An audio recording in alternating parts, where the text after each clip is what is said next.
Welcome to this webinar event presented by the SAB and sponsored by Siemens Healthineers, Cone Beam CT Deep Dive, Technical Workflows, Clinical Applications, and Future Utilization. Before we get started, there are a few housekeeping items to go over.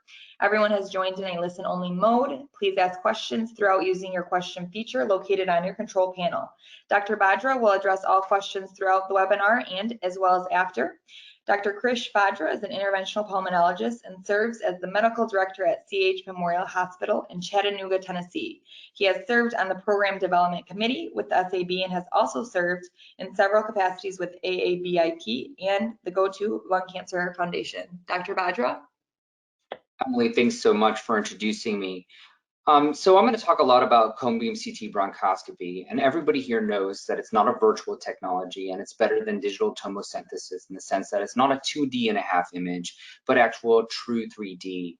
It gives the provider, the pulmonologist, the ability to be able to see real-time intraoperative images during the procedure.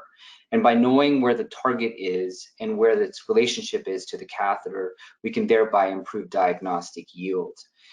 When we talk about cone beam CT bronchoscopy, we have to take a step back and kind of familiarize the audience with the different versions of cone beam capability in cone beam machines and how it differs from the portable C-arm that's currently located in your endoscopy lab. Here on the left, you can see a standard portable C-arm that you would find in your bronchoscopy lab. It has a rounded detector or image intensifier, typically between 9 and 12 inches, and an X-ray tube. And then the newer models of portable cone beam, in this case, the Siemens CIOS, is a 13-foot, approximately 13 feet long C-arm that has a similar profile to that of a portable C-arm, but then has the capability of performing cone beam images. Utilizing the CIOS, it provides a low-cost solution to give you high-quality images. But when you're looking at the fixed C-arm, you're going to notice right away that it has, in this case, a floor-mounted C-arm with a robotic arm, and then you'll notice that there is a radiolucent bed and booms that are projecting the images. And so the main differences between a portable C-arm and that of mobile cone beam and that of a fixed system is that the type of detectors that are available. On the portable intensifier that's rounded, and then on the flat panel detector, you get a rectangular or square flat panel detector, which allows us to be able to acquire better images. In the setting of mobile cone beam, the image detector is 30 by 30 centimeters, and when it comes to fixed systems, you'll have a 30 by 40 centimeter, the largest C-arm, a largest flat panel detector that you can acquire, and that's the size of flat panel detector that you would want in a fixed system. When you're looking at the portfolio of fixed angio systems, it's somewhat overwhelming. And so I'm going to break this down for you, and then I'll make my recommendation as to what you should consider if you're in the market for a fixed C-arm. There's the ceiling mount. The ceiling mount, you can see the tracks and supported, and it's suspended in the air, and you can see the portable, this fixed C-arm with the flat panel detector and the cathode tube. This is different from that of a robotic fixed angio system where it's floor mounted and you can see the articulating arm. And this is actually the type of fixed system that I work with, and you'll see some of the images from my room. And then you'll see a floor mounted version. This floor mount is typically located at the head of the bed, and a biplane, which is actually two C-arms, one floor mounted and one ceiling mounted. When you're looking for applications for interventional pulmonology and advanced bronchoscopy, the best options are the ones located on the left of the screen. The ceiling mount is probably the most ideal footprint for an interventional pulmonologist. You can rotate around the chest, and then you can also, because it's on tracks, move it away when it's not in use. The other option that you can have is a robotic C-arm, the one that I have in my room. I will say that this is ideal if you're sharing this space with a structural heart or interventional cardiology or other providers. The floor mount is less than ideal. It's located right at the head of the bed, as I mentioned. It has a propeller action, and it really doesn't serve the interventional pulmonologist or advanced bronchoscopist well. So, and then the biplane is even more complicated because all of this equipment is located at the head of the bed. And this is actually, biplanes are great for neurointerventionalists, but not great for pulmonologists. And so keep that in mind when you're looking at this portfolio. So if I were to make a recommendation today, it would be a ceiling mount or a robotic platform. When we dive a little deeper, when we compare portable C-arms to mobile cone beam CT with CEOS and fixed cone beam systems, I'll break down the differences between the three groups of C-arms. Portable C-arms located in your endoscopy lab, obviously they have inferior image quality because of the image intensifier. They are portable. And, you know, from a value-added proposition, it does give you this 2D.5 image with digital tomosynthesis algorithms. When you take a step up in image quality with mobile CBCT or CEOS, you get a truly a much better image, obviously, because you get true cone beam images. It has a very short image acquisition time of around 30 seconds, which is fine for lung. And provides lower doses and a superior image quality when you compare that to portable C-arms. It's true 3D, and like a portable C-arm, you can move it from room to room. And this is a small footprint, about 13 feet, and can fit in any bronch lab in the United States. And so you can move it in and out with ease. You can even take it to the operating room, and it can be used by other subspecialists in the field. When you're looking at fixed cone beam systems, these are that have the fastest image acquisition, 5 to 8 seconds to produce a cone beam CT image. It has the added benefit of being built into a dedicated room with a control room, which allows the provider and the staff to be able to walk out of the room and avoid excessive or avoid radiation exposure. It gives you the best image quality, true 3D imaging, and of course, it gives you CT augmented fluoroscopy, which is in and of itself a very important technology, at least for those who've had the benefit of working with CT augmented fluoroscopy. The drawback of fixed cone beam CT systems, it's obviously more expensive than that of a mobile cone beam CT. So for those of you who are interested in acquiring CBCT imaging, I would recommend that if you're looking for a product that you can get a hold of at a reasonable price point, you should look at the mobile system. If you can gain access to a fixed system or acquire a fixed system, there's many benefits to that, and we'll talk about that as we go on. People always ask me, well, what is cone beam? What is that? What does that mean? And so when we're talking about cone beam CT, we're talking about a type of image acquisition. And so we often compare that to something that we already know about, which is a helical CT or a multi-slice CT scanner.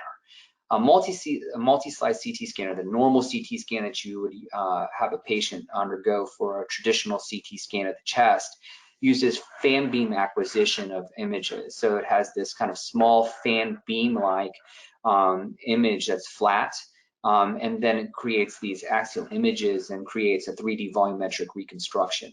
In contrast, cone beam, which you can see on the left, is literally a cone where projections are acquired, and then there's a 3D volumetric reconstruction. For the purposes of understanding what the differences are, MSCT or fan beam technology is better for bone and soft tissue acquisition for assessing soft tissue and bone. However, for our field, for pulmonologists, cone beam is sufficient. You can see here, you can see the lung parenchyma in very good detail. And when you compare the two, I don't think you lose a lot when you utilize cone beam CT. Cone beam CT is cheaper than that of MSCT. So it allows us as providers to be able to get CT quality with lower doses and get very good images of the lung. When you're acquiring CBCT images, you get an axial data set. And from the axial data set, the computer analyzes and creates sagittal and coronal images or reformations. These are called multiplanar reformations. So in a typical 8-second cone beam scan, you'll get 396 images, and that'll take all those images, and the smallest slice is around 0.6 millimeters. These images can be thickened up, and you can get a very good view of the actual lesion. You can see the tool in the lesion, and you can gain confidence that you're in what you need to see. Oh, you're in what your target lesion. And these MPRs are the vehicle in which you can visualize your scans. When you're looking at another type of imaging, there's a volume rendering technique, and that differs from MPRs in the sense that you're actually looking at a block of volume. And these are really amazing images. Here you can see an anterior oblique image where you can see the arch of the aorta, the segmented lesion, the bronchoscope arching along, and then you can see it swooping into the lung lesion, and you can see its relationship on the lateral posterior image, where you can see again the arch of the aorta, the bronchoscope, the catheter, the needle piercing the lung lesion, and you can see its relationship and proximity to important structures such as blood vessels and bone. So volume rendering technique is not something that we necessarily need to use on a day-to-day basis when we're using cone beam, but it does help us understand the relationship of the target lesion to the catheter system. When we're performing the cone beam images, we're acquiring those images in axial, sagittal, and coronal images, and then we trace them out. With the Siemens product, we use Polyline, which is a stroke-based segmentation software, where we literally trace out the lung lesion in three orthogonal planes, axial, sagittal, coronal. And then that information gets uploaded into the computer system and then gets projected in the form of CT augmented fluoroscopy onto a 2D image when you're performing your bronchoscopy. What does that mean? So the C-arm knows exactly where the lung lesion is in any angle that the C-arm is in. So you can place your tool in lesion and then move your C-arm in different projections and confirm that you're actually in the lesion. And by doing so, you can have a high degree of confidence that you're placing your tool in the lesion. Of course, CT augmented fluoroscopy is alone not enough for tool and lesion confirmation. You need to confirm that with typically a follow-up cone beam scan. And this shows the ideal scenario where you have tool and lesion, a center strike. You can see this lung lesion located in the left upper lobe. The needle is placed directly in the center of the lung lesion in all three orthogonal planes. And this is something that is really you couldn't have done before without cone beam imaging. You can't do this with digital tomosynthesis either. When we're talking about fixed cone beam, we have to talk about how the scan is done. And so I'm gonna, this is a little bit of a technical slide, but let's talk about this so you can understand what's happening when you're getting a CT scan of the chest with cone beam. So we have to isocenter the patient in the AP and lateral dimensions. And so what does that mean? We have to line up the detector with the target organ, which is in this case the lung, with the X-ray source. So we line up in the AP, and then we turn the C-arm in the lateral direction and isocenter the image so we can determine where the center of the CT scan will be. Then we rotate the C-arm and perform a test spin. The purpose of that is to make sure that we don't hit any objects, tangle any lines or cables. And once you get good at it, it becomes very easy to be able to perform a test spin. Then the patient is placed on a breath hold, and then we perform the scan, and either up to a 5 to 8 second scan, and the longer the scan is, the better the images are going to be, and then you acquire the image. So we'll talk a little bit about that. But let's say you have a super dimension setup or a Medtronic setup, and you can see here, this is how my room is set up.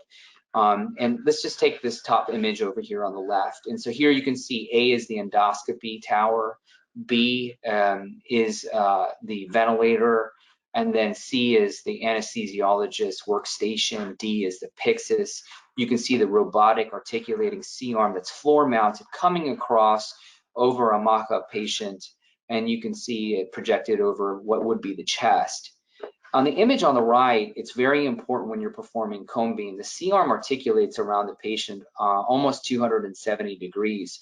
So you have to make sure that the anesthesia cables and all of the cables are appropriately secured, so that way it doesn't come loose during the image acquisition or inadvertently knocked out of the patient or the ventilator machine.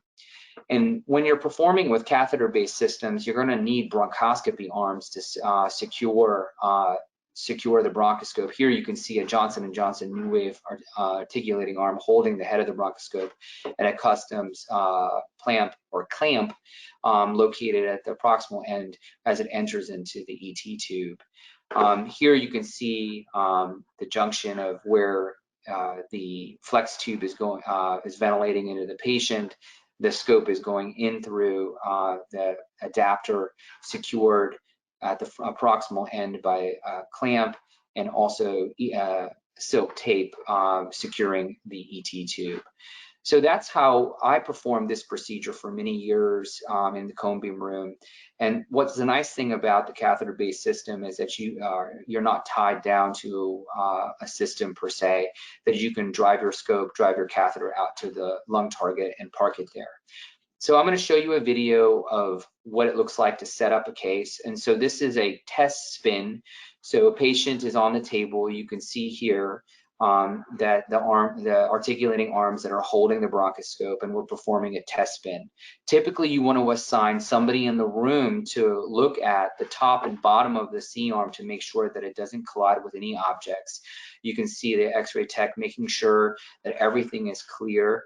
And if any adjustments need to be made, we'll make them at this point during the test spin. Once the test spin is done, we perform a DynaCT spin. And so this is a 6-second spin in real time. You can see it's very quick. Everybody is out of the room, and then we perform the spin. If you have a patient with particularly large thoracic girth, you have to perform a large volume spin.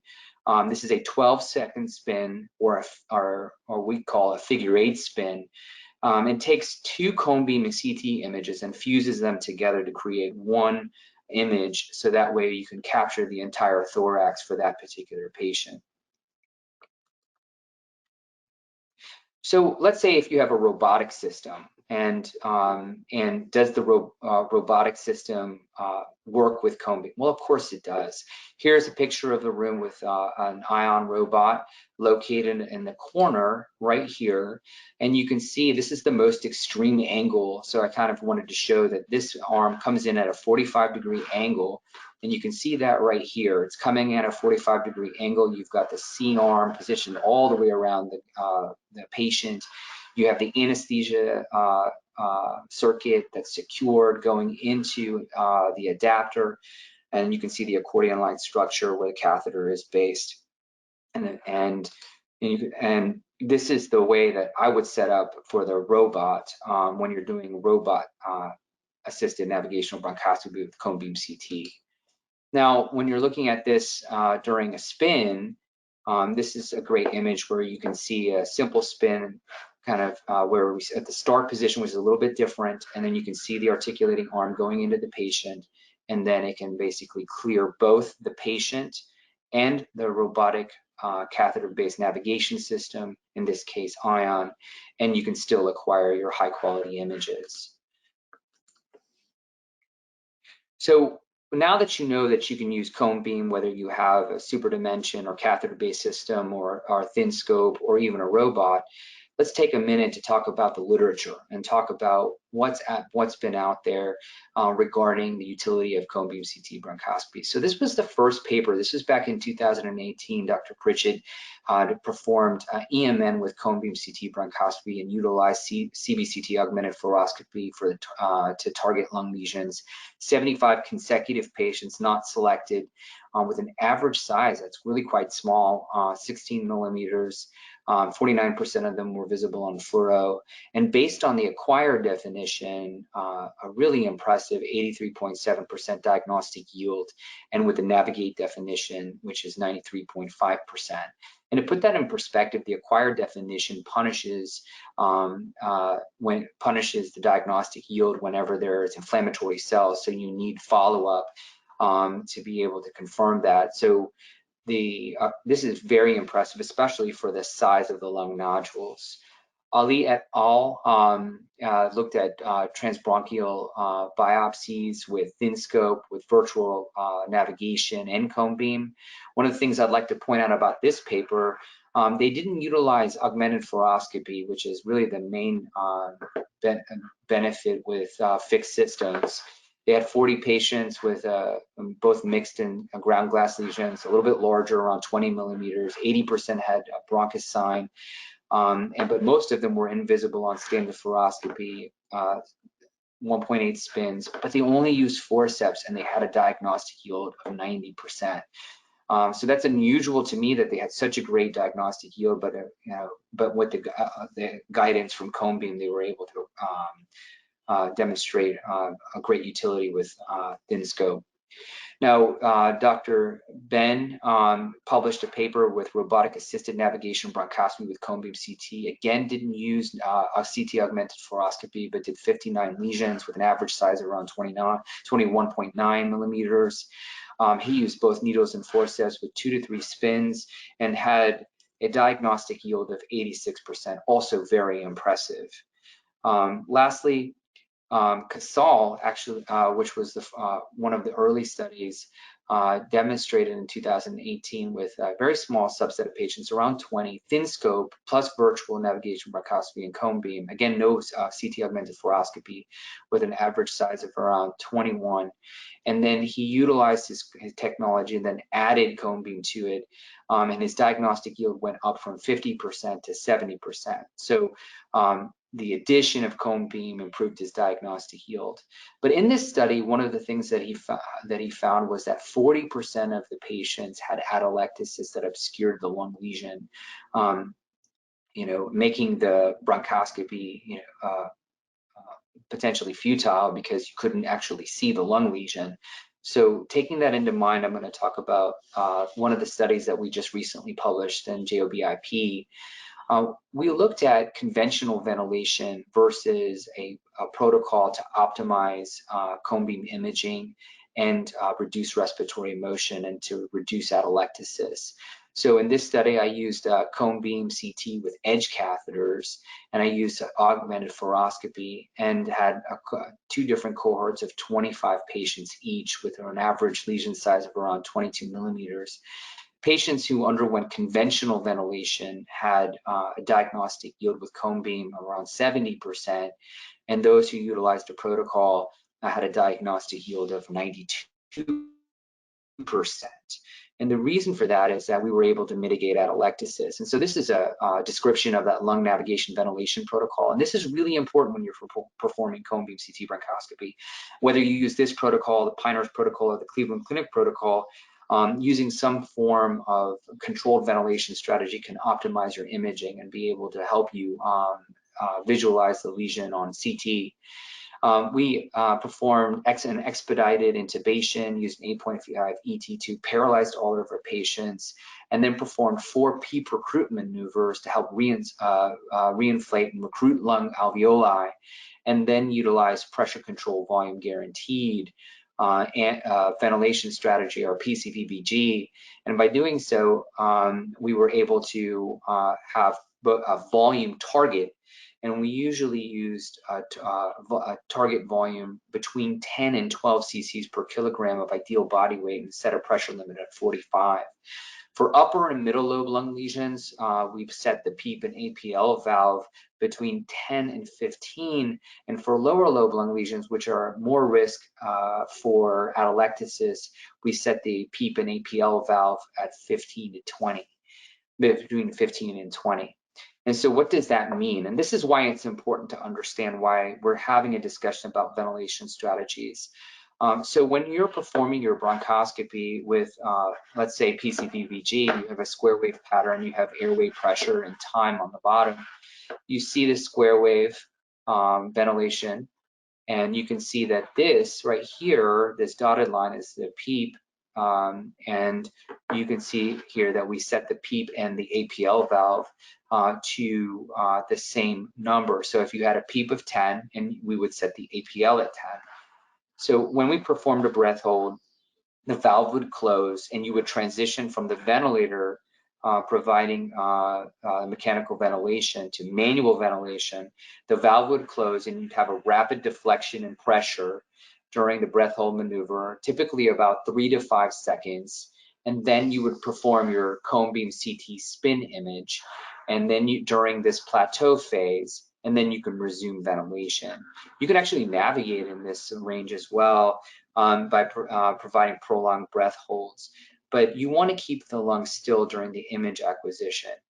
And so this is an example of from that paper of patients with lung lesions that underwent conventional ventilation. You can see here's the pre-planning CT scans on your left.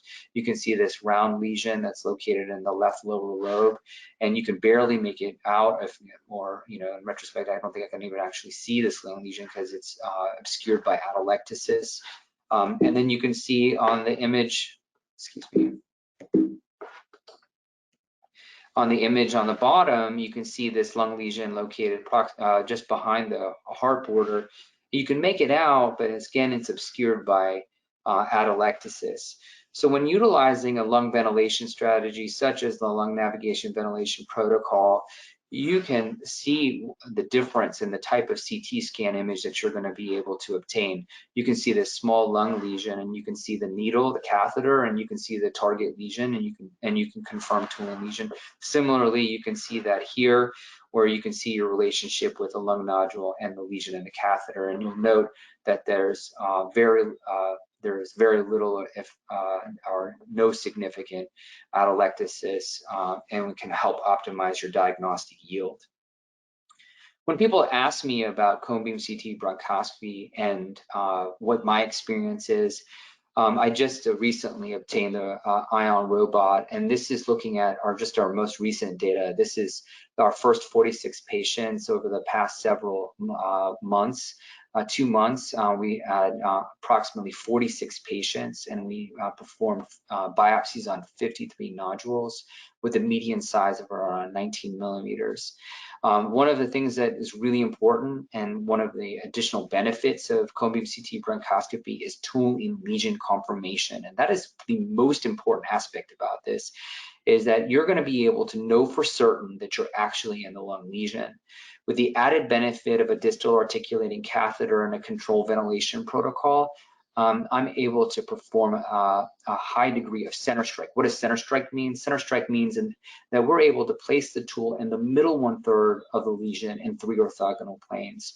And utilizing both cone beam, robotic bronchoscopy, and a navigation protocol where you can mitigate atelectasis and reduce respiratory motion, we were able to obtain a center strike rate right off the bat of around 92%. And when you say, what does that mean, a center strike of 92%? Well, that obviously helps your diagnostic yield. On this slide, because diagnostic yield is, I find it somewhat difficult to kind of, and time intensive to delineate from many of these different papers where people publish their results. Of course, they're going to change the definition based on their data set, what their interpretation of diagnostic yield is, their confidence in their biopsies, and what they have at hand in terms of the pathology results. And so it didn't matter if you used different definitions, the acquire, the benefit, the BMC pulmonary monarch, or the navigate definitions. All in all, the diagnostic yield was above 94%. So this is the point of this slide, is not to say how great of a bronchoscopist I am. No, that's not at all what we're trying to say. What we're trying to say is that if you have cone beam CT bronchoscopy and you know where the lung lesion is, you can get tool and lesion, you can get a center strike, and you'll have a very high diagnostic yield. And with that level of confidence, you can build your practice, and people take notice when you start to produce these kinds of results. So in my institution, this is the scenario that's ongoing, and this is a representation of diagnostic yield versus invasiveness with the current available technologies and tests. So here on the bottom, you can see the diagnostic yield. And here you can see the invasiveness as we go up. So when we look at sputum cytology, obviously that's completely non-invasive, but it really doesn't have a very high diagnostic yield. And we actually know from studies that it's not a very helpful test. When we look at traditional bronchoscopy, without any adjunctive guided technologies or imaging other than standard fluoroscopy, the diagnostic yield for a 2-centimeter lung lesion is around 14%. Not a good test, pretty invasive for what that is, and really shouldn't be performed, in the current paradigm. EBUS and navigation, I mean guided technologies, that includes everything prior to cone beam CT bronchoscopy. And typically, I'm referring to the Wong, Mamoli, and Rex meta-analyses that looked at diagnostic yield for peripheral navigation bronchoscopy with all guided technologies that hovers around 70%. That's a good technology. So you can get 70% of the time you get an answer, and you can feel confident that you're not performing a very invasive procedure. Then you have CTFNA, and CTFNA in a lot of institutions is standard of care when it comes to lung biopsies. But of course, we all know that CTFNA carries higher risk in terms of morbidity, mortality, pneumothorax rate, hemoptysis, and so on and so forth. And then you can, of course, perform thoracic surgery. And thoracic surgery as a diagnostic tool isn't the best tool because oftentimes you'll have benign results. In fact, if you take all comers for thoracic surgery, approximately 38 to 41% of the time, a patient will undergo a VATS lung biopsy and it ultimately be a benign process. So they had the voyage of a lung cancer patient and had benign disease. So we can do better. And that's why people turn to EBUS and navigation and CTFNA as an alternative diagnostic procedure.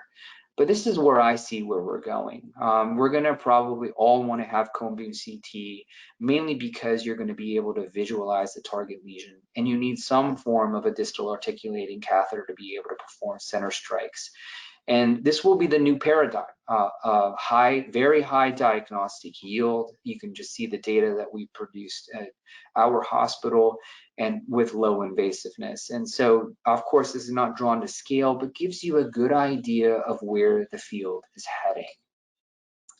Then I'm going to switch gears and talk to you a little bit about why in the world should you even bother getting a cone beam CT bronchoscopy. Maybe you have really great results with digital tomosynthesis. Well, there's the added benefit of a simplified workflow. When you start to do hundreds and hundreds of navigation bronchoscopy, you're performing EMN digital tomo is laborious and difficult. I'm not saying it's a bad procedure if that's all you have, but it's really, you think about it, you have to order a navigational scan if you don't have one. You have to plan it out, you have to register, you have to drive to a virtual target. Then you want to correct for your CT to body divergence, you'll resweep, and then you'll drive to the corrected target, and then you're going to biopsy. And you really don't even have twin lesion confirmation, so you may have to biopsy or resweep once again. So you've done 7 steps where if you had a fixed system, a cone beam bronchoscopy with either prefixed catheters like edge catheters or a robotic-based platform, you can simply perform a pre-procedural spin, drive out, either using their software program to help guide you to the augmented CT fluoroscopic image. You place the needle in the lesion and you can perform a twin lesion confirmation. So I say that's optional, and I believe that everyone should do that if they have cone beam, just to confirm where they are for the purposes of documentation and to ensure that they had a good biopsy at the time of tumor conference if there's any questions on the back end.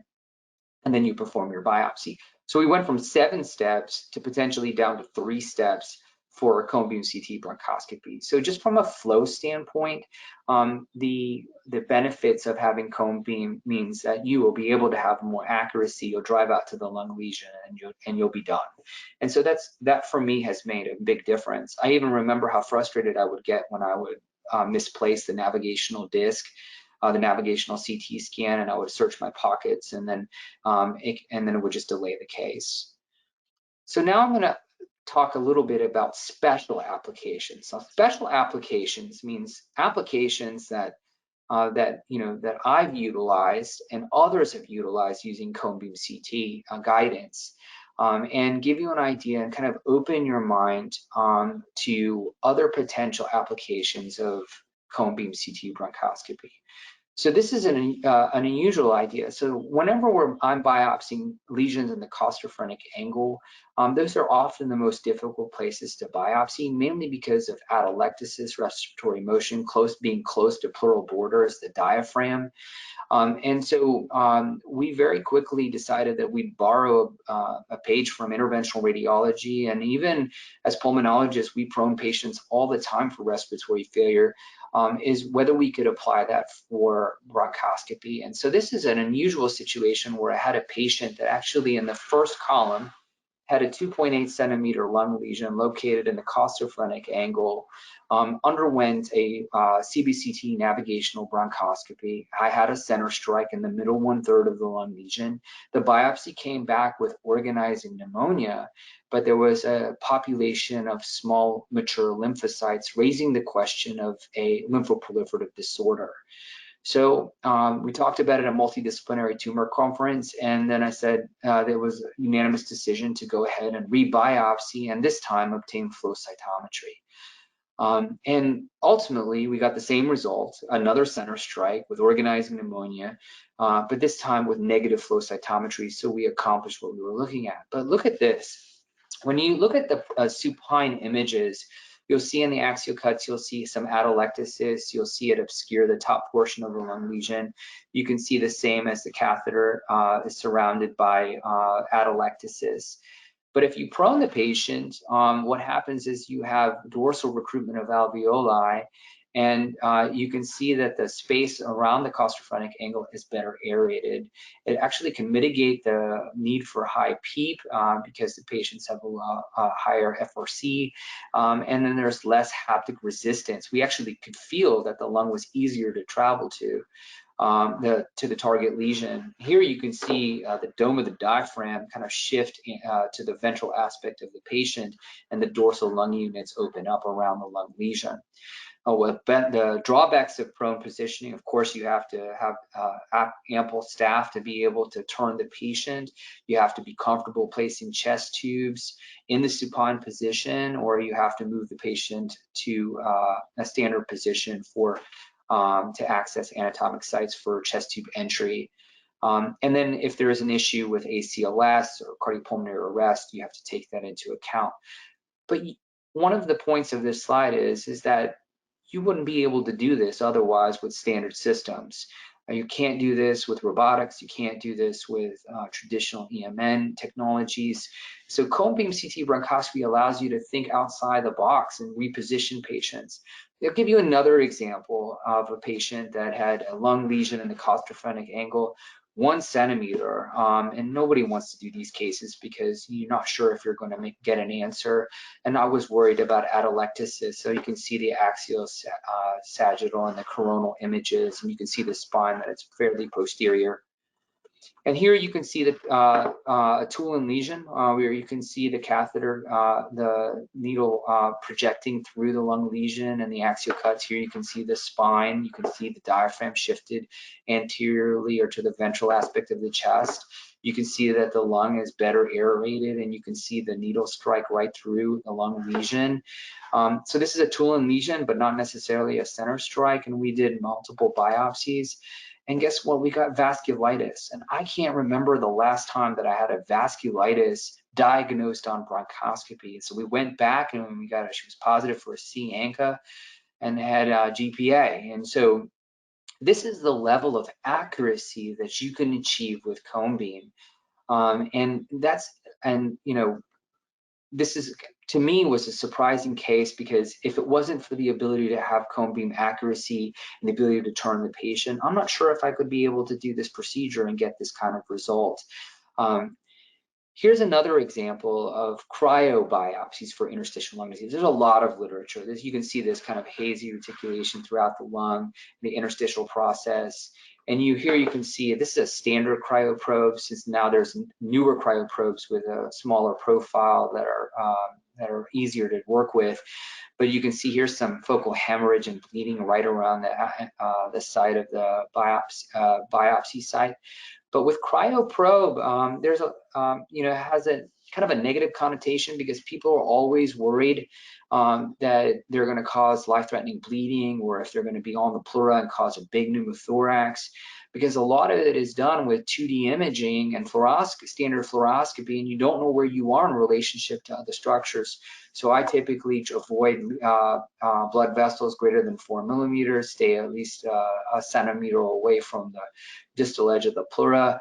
And here you can see the finding of loosely organized granulomatous disease consistent with hypersensitivity pneumonitis. Well, there was also a prospective study that looked at 155 patients, an Asian study that looked at CBCT-guided transbronchial cryobiopsies. And here, using the same kind of technique that I was using, and they had a pneumothorax rate of around 1.9%. There was some bleeding, but moderate bleeding of around 12%. But stunningly, a pathologic diagnosis in 86.5% of patients, or an MDD, a multidisciplinary diagnosis of 90%. So if you think about that, you can have a high diagnostic yield without foregoing the issues with surgical lung biopsies, which have a higher morbidity and mortality rate than that of Cryo Probe CT-guided transbronchial biopsies with Cryo Probe. Now, I want to switch gears. There's also a new technology on this with Cryo Probe and CT guidance. And so this is a patient that I did. There's now new small cryo probes that measure approximately 1.1 millimeters. And with CBCT guidance, you can place these tools anywhere you want. So this is a patient that was a younger patient, had melanoma on his back, was going to undergo surgery, was also a smoker, had a staging PET scan that showed an 8 millimeter lung lesion right here and a 5 millimeter satellite lung lesion. And there was no FDG avidity in the lung nodules, but there was also some lymph node FDG avidity. And so multidisciplinary lung tumor conference, believe it or not, they were used to me doing these types of biopsies, said, hey, go ahead and biopsy this 5 millimeter lung lesion just to make sure that it's not metastatic disease. Here you can see the traditional CT scan, you can see the fusion scans, and here you can see a close-up of the 8 millimeter and the 5 millimeter lung lesion. So looking at this, we biopsied so when I made a decision, I stayed away from the pleural-based lung lesion and went to the 5 millimeter lung lesion. And I'm not afraid to biopsy 5 millimeter lung lesions, and so that's also important. So there's clinical utility in this case, and so we ended up placing the Cryo Probe. This is the Cryo Probe where you can see it literally sitting with the tip of it on the 5 millimeter lung lesion using cone beam CT guidance. I would never be able to do this under any scenario. And then I performed the biopsy. Everything was negative. The BAL, the brush, the transbronchial needle biopsy, the forceps biopsy, but the cryo biopsy was positive for necrotizing granulomatous disease. So the patient didn't have metastatic melanoma, didn't have primary lung cancer, but had likely an infection that was worked up later and now is being tracked serially. So the patient underwent their surgical intervention for melanoma. And so if you think about the level of accuracy that we're talking about here when we're going after these small lung lesions, sometimes seeing is believing. Now, CBCT-assisted broncholith extraction. So those of you who are performing broncholith extractions are typically doing that because there's some form of obstructive broncholith that needs to be removed. So the mortality rate with broncholith extraction from surgical from a surgery standpoint is around 10 to 15%. Oftentimes these broncholiths are surrounding big vessels, and so it's hard to staple around them or remove them. It can be tedious. So we can utilize IV contrast with cone beam CT imaging. We inject IsoView and then wait 30 seconds and then perform a spin. And what you can do with CBCT assisted imaging is that you can assess your progress immediately. Let's say if you extract a portion of the broncholith, you can double check your borders, and then you can make sure that you can progress. Or if you're using laser technology, you can figure out what your borders are, and so you can help break up the broncholith. So I'm going to show a case of a large broncholith that was very difficult to remove, but was what we found that the CBCT imaging was extremely helpful. So we use CBCT guidance, and you ask how. So here you can see the lung lesion, the broncholith obstructing the right bronchus intermedius, and you can see the contrast there. You can see the large calcified broncholith right here in 3 dimensions. And we performed an extraction using a multimodality approach, including laser and baskets. And we were able to open up the airway. And here you can see what how it looked after the extraction and before. And then when we look at the post-procedural volume rendering technique CBCT images that we spoke about, you can see the letter C carved out right here where we went down to the area right before the vessels were taking off. So you can see that here. And if you compare that back to the previous image, you can see the difference when you look at this image, where you can see how large the broncholith was and now how we've carved it out. So really just an amazing application of the technology, because it helped guide the team when we were in the room to say, hey, now is a good time to stop trying to extract this broncholith. Otherwise, we're going to head closer to the vessels. And it's in a small area where it's really difficult to visualize. So then you talk about, okay, if you invest all of this capital and political energy in trying to obtain cone beam, well, is it worth it? You know, what are we going to do with it? You know, is it just because we can diagnose lung lesions? Well, fine, I can diagnose lung lesions with other modalities, surgery or CTFNA or even standard navigational bronchoscopy. But think about the future applications. We all have talked about ablation. Think about deliverables. If you're able to center strike on a lung lesion, it makes the ideal scenario to deliver medications, chemotherapy, pellets, all the potential things that you can think of to deliver treatment to the lung lesion itself. You can rethink of things like peripheral atelectasis. Do you let that go, or do you drive out there and take a look with your CBCT and make sure that you're addressing that? You can think about medical bulectomy and seeing if you can perform that. And so there's other future applications that need to be studied. I'm not saying that that's why you should go out and buy cone beam. I'm just saying that these are areas of intense interest in the interventional pulmonology and advanced bronchoscopy field. So this is a great image of an ablation catheter being advanced into a peripheral lung tumor. And you really shouldn't be doing ablation unless you know exactly where you are in terms of the lung lesion itself and its relationship to the tool if you're performing an ablation or bracketing an ablation catheter. Here you can see the flow using the Siemens technology, where you can see the lesion itself and several different planes, and then the post-ablation where you see the burn area around the lung lesion where the heat was applied, the thermal energy. And so that's something that will be looked at as we go along, but promising technology. And again, you're going to need cone beam CT bronchoscopy for that. So I get this question a lot. Well, you know, how in the world are you going to justify CBCT bronchoscopy for your hospital? Well, first you need to know what the coding is. And so typically navigational bronchoscopy will look like this, where you have several different codes. I just want to highlight the 77012 CBCT code, which is basically CT guidance for a needle placement. So there is a work review associated with that. And I'll talk a little bit about my story. So I've heard Dr. Pritchett talk about cone beam CT bronchoscopy back in 2017. I looked around in my own hospital and found out that there was a hybrid room with 5% utilization to 13% utilization on a month-to-month basis. the cardiovascular surgeons didn't utilize the room. And so I had a long conversation with the C-suite, and we calculated our direct contribution margins and downstream analysis. And it was a decision that this empty room would be ideal for someone like me to enter because of the profitability of thoracic oncologic disease and the sheer volume that we could produce through the room. So over the years, I've been able to acquire a significant amount of block time. Now, most of the block time in the hybrid room is with the interventional pulmonology team.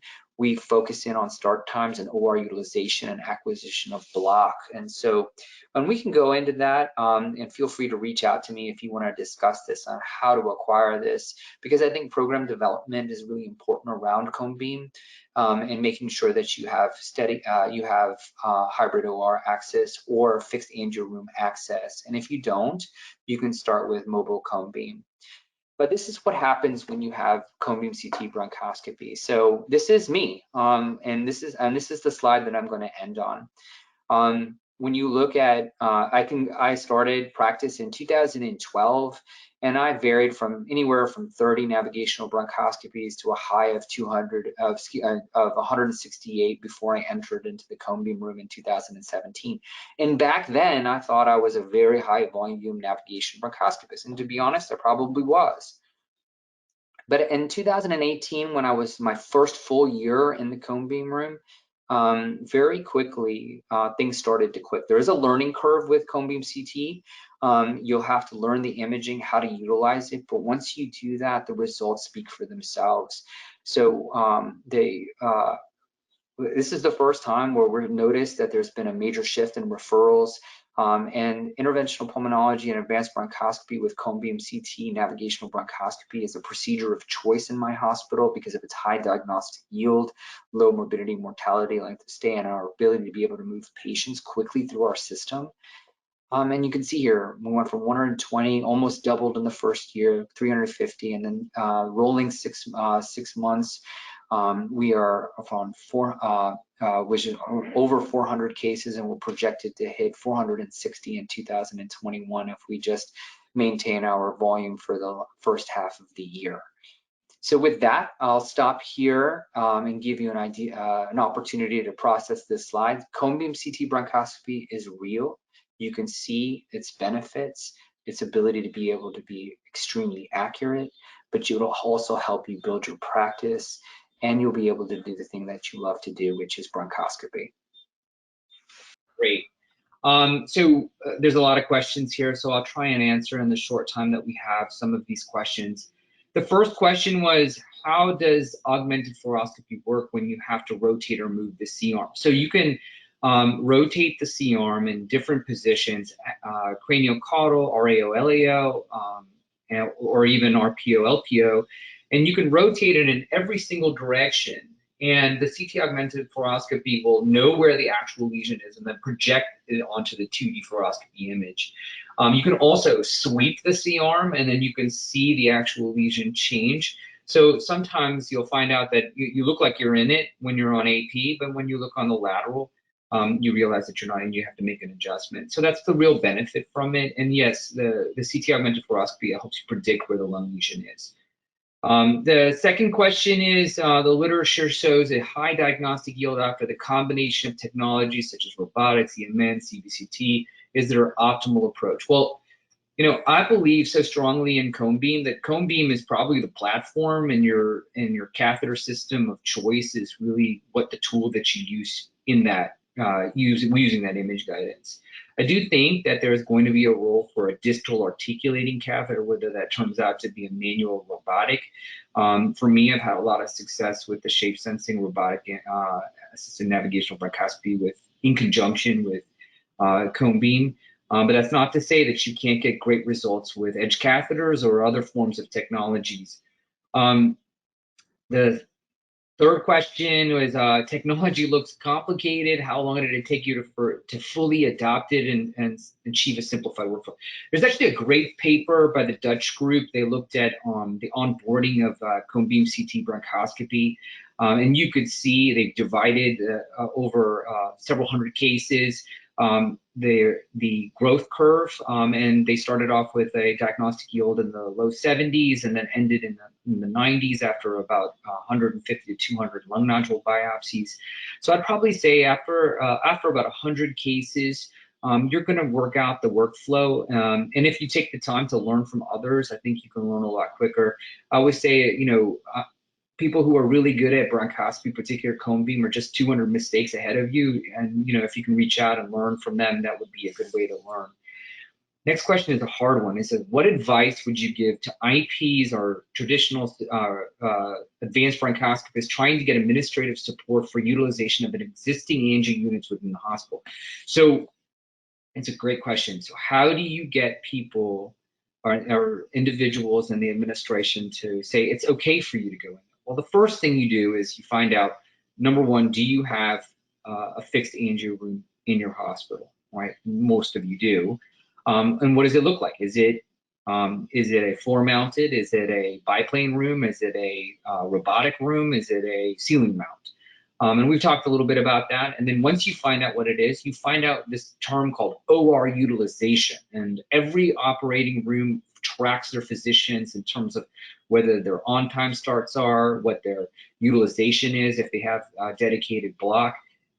And if you see that there's a gap there or there's unrestricted block time, you can acquire it pretty easily. If you get pushback, it's not uncommon. I mean, there is some politics associated with acquiring block time, and you have to think like a surgeon. And I want to say that really clearly, and you can't get emotional about it. You have to try to ask for block time, acquire it, and then deliver. And then one of the last things is that once you're in the room, you've got to produce volume. So that's an important aspect, is you can't just acquire the room and then leave it empty, because you're going to very quickly have to cede your block time. And then lastly, I think we have just a few more minutes. So because with CBCT technology gives you the confidence to biopsy small lesions. Yes, I think I think the question is, can you go after that sub-centimeter group of patient lesions that are nodules that you're interested in biopsying? Yeah, I think it's, for me, has been really important to understand the nuances of cone beam and ventilation strategies and how you control your catheter, how precise, and it's an actual skill that you have to learn. And yes, it's not impossible. We do it all the time. I feel like once you get past the learning curve, it's fairly routine to go after small lung lesions and even sub-centimeter lung lesions with extreme confidence. But again, you need to have a very, disciplined approach and patience to learn how to do that. What's the biggest challenge to adopting and implementing cone beam, and how can that be overcome? Well, I think number one is understanding, once you've gotten past the hurdle of access, or let's say you've got a fixed system access and you have a mobile cone beam access or system, the biggest challenge is understanding imaging and thinking like an interventional radiologist. And you can learn a lot by just walking over there and talking to them, understanding the language of CBCT, understanding X-ray technologies, and taking your time to onboard that, and then spend a significant amount of time saying it's okay to ask questions for other people who are more experienced. And I found that I learned a lot just by reaching out to others who had had a lot more experience than I did. Now that I'm 5 or 6 years into the cone beam room, I feel like it's totally doable for anybody, and it's a no-brainer. And I think that's what we're going to see is in the future. I foresee that every advanced bronchoscopist or interventional pulmonologist will have some form of a cone beam system, whether it's mobile or fixed in their workflow. And with that, I will stop. And Emily, thank you so much for having me here on for the Society of Advanced Bronchoscopy. It's always an honor to participate in these webinars. And to the audience, feel free to reach out if you have any questions. Yes. Dr. Roger, we do have one last question for you. Do you notice significant difference in radiation doses between mobile and fixed systems, and what fluoro frame rates do you usually use? So the floor frame rates that we usually use is 4 to 8 seconds per. And then from the mobile system has a low dose of radiation and significantly lower than that, let's say, of a portable C-arm. Now, one of the things that's a big difference between the fixed system and the mobile system is that with fixed systems, you have a control room. So you can actually exit out of the room during the cone beam spin, so you don't have to have that radiation exposure. And in the mobile system, you have to use shielding.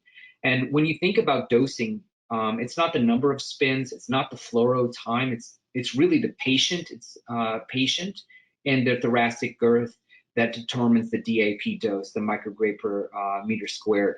And so if a person has significant thoracic girth, you can do a small number of spins and have a relatively high dose exposure.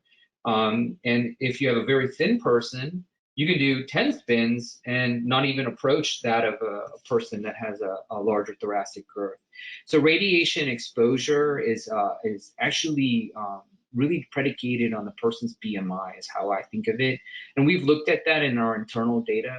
The other piece is the Dutch group that looked at cone beam CT also said that they learned how to use cone beam and they lowered their dose as they started utilizing aspects of ALERA, which is as reasonably low as possible or achievable for cone beam CT technology.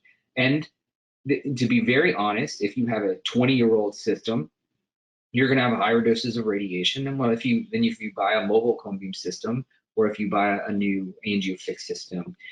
So newer technologies have better image acquisition with lower doses. And so those are all things to think about. It's not as simple as, is it high or low? I think you have to look at the patient, you have to look at the system, you have to look at your utilization and your growth curve in terms of understanding how to use the technology. Thank you, Dr. Bajra. That is our last question, so we'll wrap things up. Thank you, everyone, for joining, and we look forward to having everyone join our next webinar. Good night. Thank you.